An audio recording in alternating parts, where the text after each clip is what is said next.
Hi, and welcome to a new episode of Random Thoughts and Views with Jan. In today's episode, I'm going to talk about the fall of Russell Simmons, hip-hop media mogul and founder of the legendary record label Def Jam Recordings. Russell recently returned to the news cycle after his ex-wife, Kamora Lee Simmons, randomly jumped on Instagram Live to blast her former husband over his past alleged treatment of her and their now adult children, Aoki and Ming.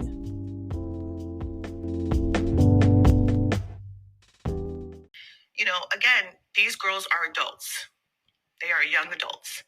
I typically try to be very friendly and amicable with all my baby daddies, whatever. But I think it comes a time when you guys have to ask yourself, why are these women, young women, not supportive or not really trying to hear that? Or what have they gone through? What have they seen that they, that has turned them off or that has put a bad taste in their mouth? You know, we've seen a lot lately over the years. And I have literally stood by these people and this man all my life.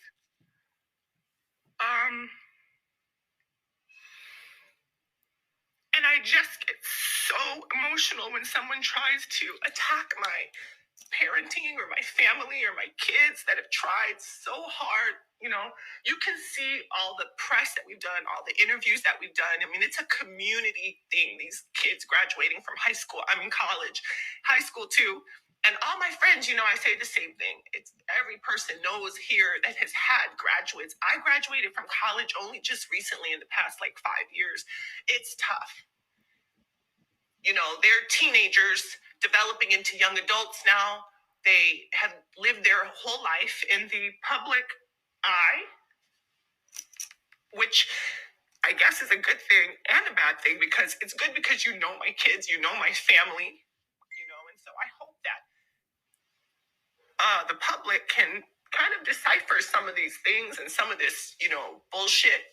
But it's also bad because you grow up and, again, your stuff is in the public eye. You don't get to handle things that privately and discreetly, other people may have a chance that are not in the public eye. So I'm very touched and emotional. I become very emotional. People always say, Kamora, you're such a boss. You're such a leader, but you're so emotional. I am emotional. I will, snap in a heartbeat when it comes to my kids. I think everybody knows that. And so the fact that you would come at this point and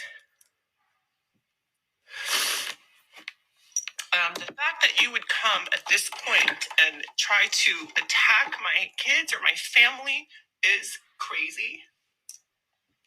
And I know you're probably looking at me now, fool, watching this, I'm sure. I'm not your friend. We're not friends. The stuff that you've done to our family is just too much. Please just go in peace. Go and serve the Lord, whatever Lord you serve. That's funny because on the one hand, you have all this yogi preaching, this yogi karmic love. I feel like that's an act. And then the real side, the real things come out and you're super, vindictive and mean and lying. Again, you can go back right now. You want to see a couple of lies. You can go on their page. You can look at all their pictures that they say, things like, we were just together, we just talked. They post pictures of my kids from years ago, making you think that they're right there, right down the street, right now, going through all this stuff. You can look. You can gauge the date. You can see the comments. You can see they're blocked. We don't talk to them. These are all lies. You tell the one guy doing this interview, you're so rich, you're this and that. But yet in reality, I think you're probably pretty broke. Last month, on Father's Day to be precise, Harvard University graduate Aoki, now 20 years old, addressed her relationship with her now estranged father. In a series of posts on Instagram, as reported by the Daily Mail, she told her followers that she has been placed on emergency medication after encounters with her father. An additional post included a muted screen recording of Aoki on a video call with Russell, in which he can be seen shouting while Aoki wipes tears from her face. The complete breakdown of Russell's relationship with Kimura came years after their divorce. For years after separating legally, both remained close friends and co parented successfully. Kimura went on to have more children and later remarried. She and Russell loved to show off their blended and united family publicly, but like with most things in this social media age, smoke and mirrors, folks. Smoke and mirrors.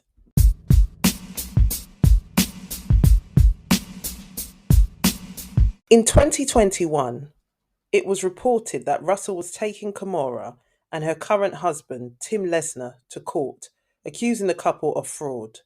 He filed a complaint obtained by People magazine in which he claimed that Lee and Lesnar conspired to fraudulently transfer almost 4 million shares of the energy drink company Celsius to their accounts in order to help pay for Lesnar's legal and bail fees for a 2018 money laundering case in which he pleaded guilty. It also accused the couple of breach of contract and breach of confidential relations. Simmons and Lee were married from 1998 to 2009, but despite breaking up in 2006, had maintained a friendly relationship as both business partners and co-parents to their daughters Ming and Aoki. In 2016, Lee and her then new husband, Lesnar, joined Simmons' investment company New Horizons, which is allegedly how these problems all began. In the filing, Simmons quoted a letter he wrote to Lee in an attempt to reaffirm his 50% of the Celsius shares without getting the court involved. He wrote, "Throughout my entire decade-long partnership with you, I've done everything and anything to protect and promote our family. I have never said no to any request and have always gone against my own counsel to offer up much more than any judge would ever require of me in order to keep the peace. I am shocked and saddened to see how your side has behaved in response to my repeated attempts to get an agreement from you to rightfully and legally reaffirm my 50% of the Celsius shares which have been locked up with the government after being used for your husband's bail money." Lesnar, a former Goldman Sachs partner, pleaded guilty to conspiracy to commit money laundering and foreign bribery charges following around 4.5 billion being misappropriated from 1MDB, a Malaysian sovereign wealth fund, more than $200 million of which went directly to Lesnar and another alleged conspirator, according to Forbes. In order to avoid jail time, the financer agreed to forfeit almost $44 million.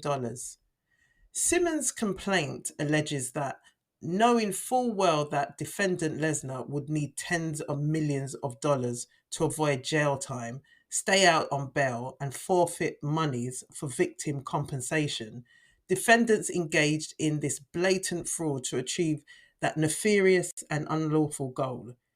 It goes on to claim that Lee and Lesnar aided and abetted each other and together engaged in fraud by unlawfully transferring funds owed to Simmons to their own account in 2018.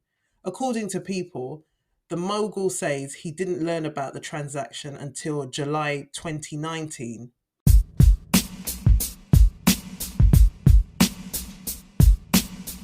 In 1990, a then 15-year-old Kamora Perkins appeared on the show Inside Story.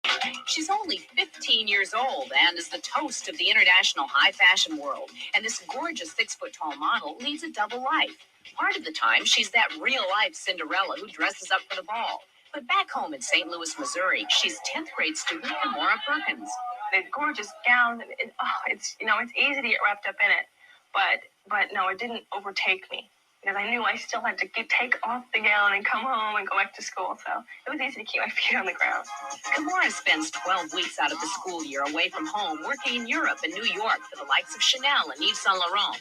Although she won't turn 16 until next May, she's remarkably mature and says that she's able to keep her distance from the darker undersides of her seemingly glamorous profession.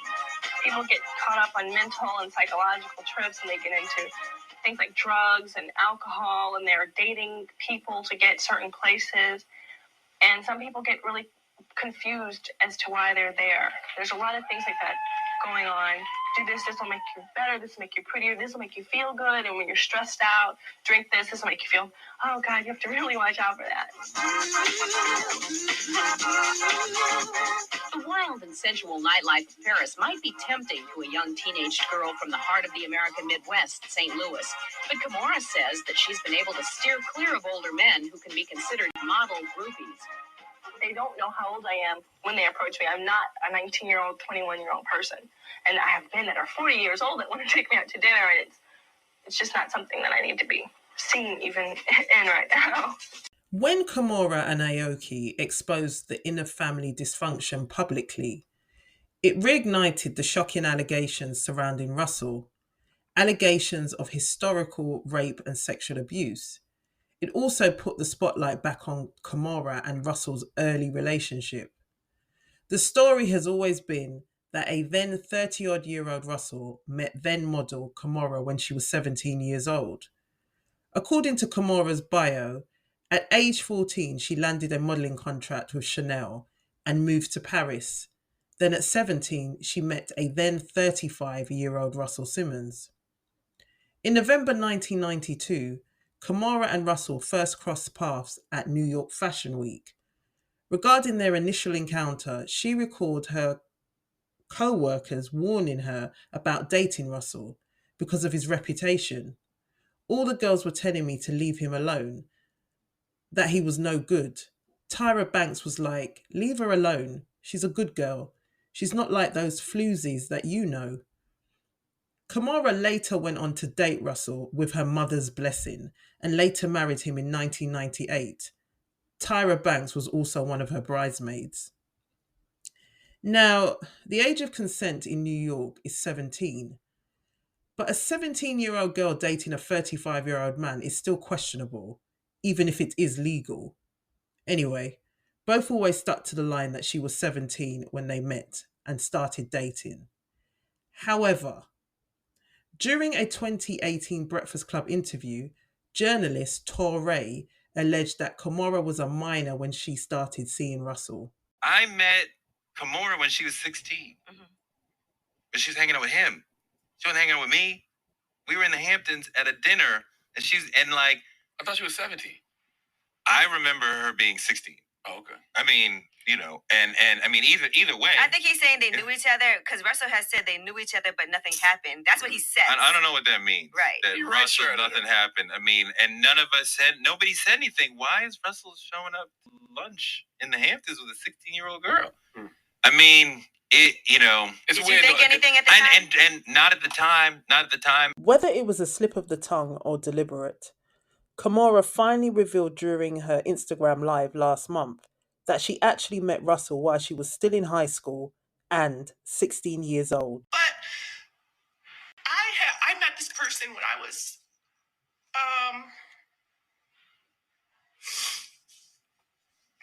in high school in St. Louis, Missouri. I was modeling. I was 16 years old. I've known you, and everybody knows. Again, that's documented. You can see. I believe I was maybe a sophomore. I know it was before junior prom and senior prom because I went to both of those proms alone with my friends when I was dating them. So it was definitely long before junior and senior prom. I think it was around sophomore year of high school. And again, everybody knows this in my life. They know I was walking around, they see me. The point of it is I've known you a long time and I've seen lots of stuff and I just choose to not go there. A grown man, pushing 40, hanging around a 16-year-old girl. This sounds like a classic case of grooming.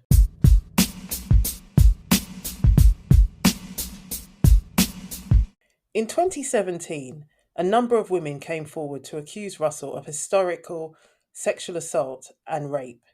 Here are a few of their stories. In 1983, Sherry Hines was a member of the rap group Mercedes Ladies, so she had met Simmons as a fellow participant in the hip hop scene. In a December interview with the Los Angeles Times, she alleged that she ran into Simmons at a club where he invited her to visit his nearby office. When she stopped by, she said he pinned her down and raped her. She later used the alleged incident as the basis of a rape scene in her 2008 novel Mercedes Ladies. I felt embarrassed. I felt used, worthless, Hines told Megyn Kelly. The way I felt at the time was, I can't believe this man just violated me like I was nothing. In an interview with the Los Angeles Times, Lisa Kirk alleged that Simmons followed her into a nightclub bathroom circa 1988 and attempted to assault her. I smashed into the wall, Kirk said. It tore my clothes. She had previously dated one of Simmons' friends, but she was scared to tell him about the alleged incident. Instead, she hoped to make it go away, to keep on trucking. Tony Sally, a journalist who knew Simmons through her work for the magazine Black Radio Exclusive, alleged to the New York Times that Simmons assaulted or acted inappropriately towards her twice during this period. In 1988, Simmons allegedly invited her over to his apartment under the pretense that he was throwing a party and then sexually assaulted her. He pushed me on the bed and jumped on top of me and physically attacked me, she claimed, adding that she believed it was rape. Sally, who also alleged that Simmons followed her into a woman's bathroom at a music conference the following year when she was an employee for Warner Brothers, she managed to escape to her room, she says, where she barricaded the door. Tina B was an aspiring artist who sang backing vocals on records by Madonna and Bruce Springsteen. She met Simmons at a nightclub in late 1990 or early 1991. She told the New York Times he invited her back to his apartment to discuss her career.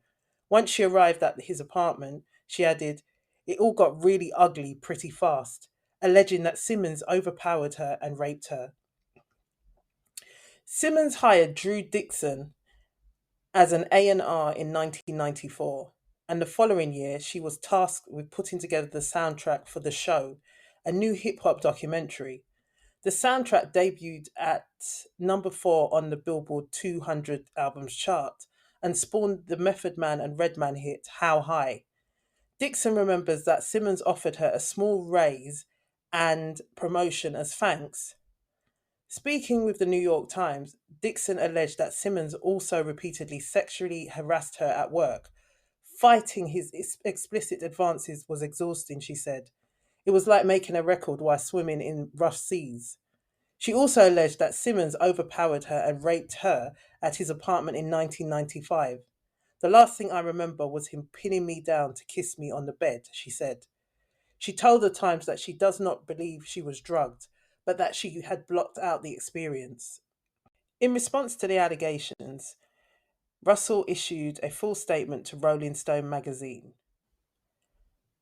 The statement said, I vehemently deny all the allegations made against me. They have shocked me to my core, as I have never been abusive or violent in any way in my relations with women. I am blessed to have shared extraordinary relationships, whether through work or love, with many great women, and I have enormous respect for women's movements around the world and their struggle for respect, dignity, equality, and power. I am devastated by any reason I may have given to anyone to say or think of me in the ways that are currently being described. I have separated myself from my businesses and charities in order to not become a distraction.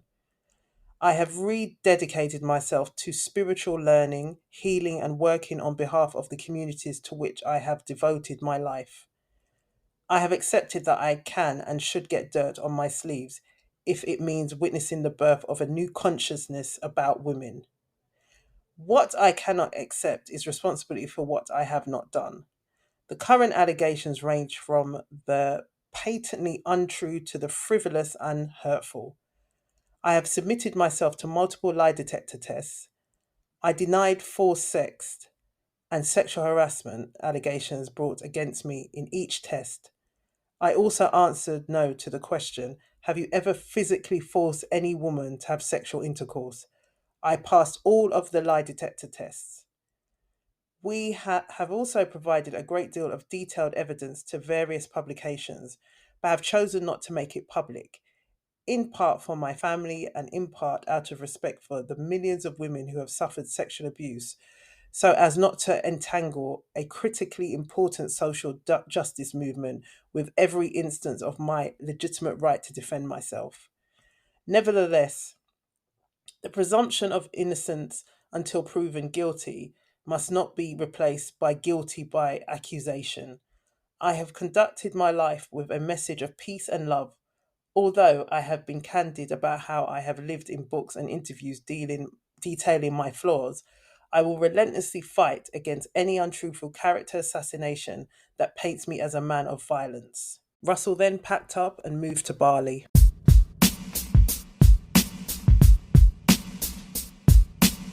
In 2020, the documentary On the Record aired on HBO Max, directed by Kirby Dick and Amy Zirin.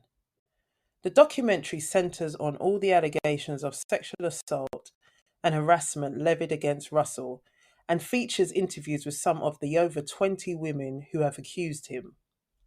In June 2019, Oprah Winfrey joined as an executive producer on the project, under her Harpo Productions banner, with Apple TV Plus acquiring distribution rights to film as part of her overall deal with Apple.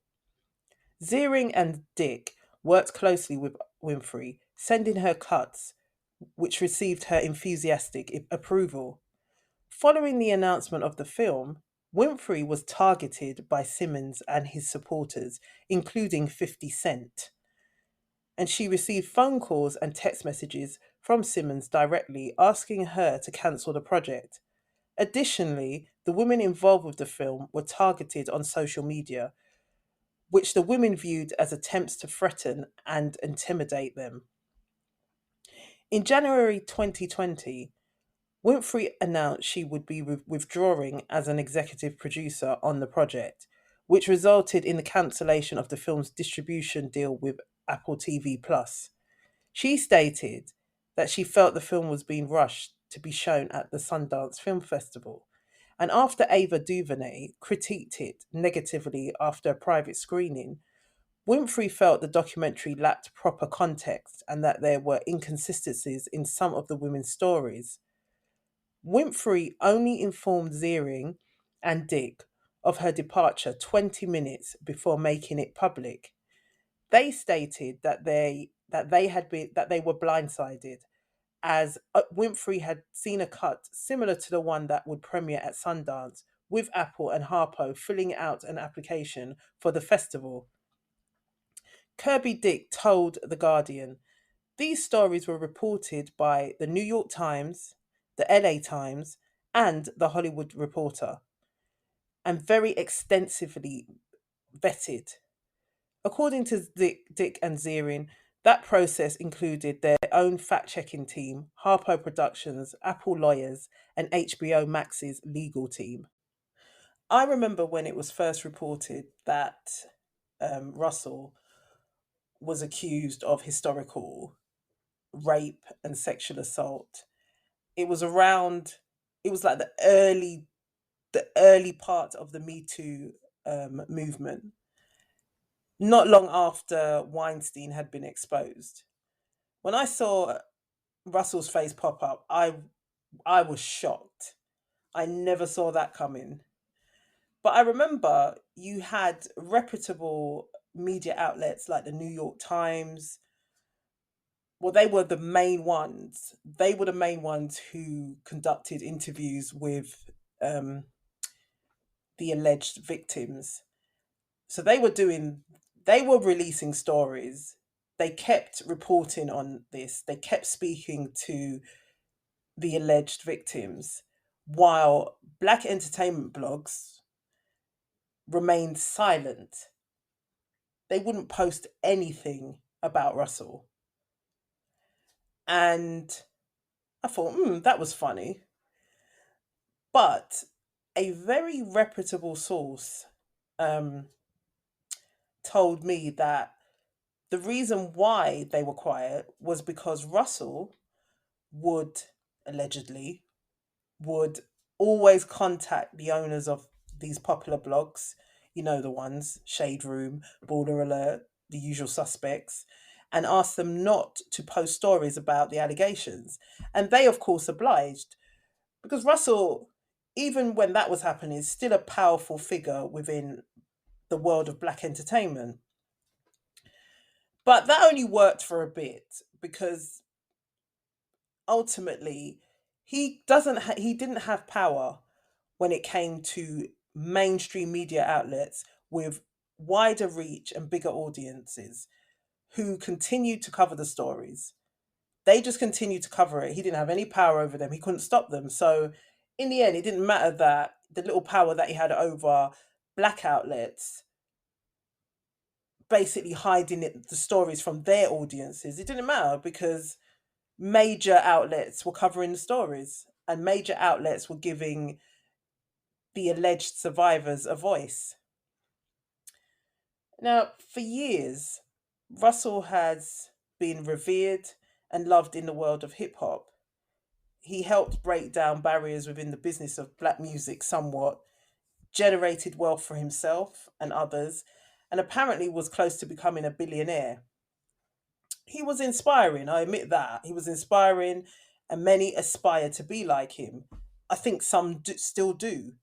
He became a very powerful figure. Russell was a gatekeeper, definitely a gatekeeper. And everyone seemed to hang on his every word. He left the fast lifestyle behind, stopped drinking, stopped taking drugs, became a health conscious yogi, but also became very annoying. He was just sat perched high up on this pedestal and believed he was an authority on everything because he was a successful businessman. He was loved, respected, and revered, had a ton of money, and had a succession of young girlfriends by his side. It went to his head. But I really started to look at him differently after he launched a diamond company, claiming to be conflict free, and then proceeded to run around doing PR for well established diamond companies who were desperate for everyone to forget their centuries of exploitation in Africa. In 2006, the film Blood Diamond was released, and people started paying closer attention to the diamond industry. Russell was then sent on an industry paid trip to Botswana and South Africa, and then returned to America, vocally defending the diamond trade. Russell would go on to piss me off on numerous occasions throughout the years after that. I felt that he needed to be brought down a peg or two, and the Me Too era definitely did that. Russell fled to Bali and has been laying low there for a number of years now, but he still creeps in and out of his home country of America like a thief in the night.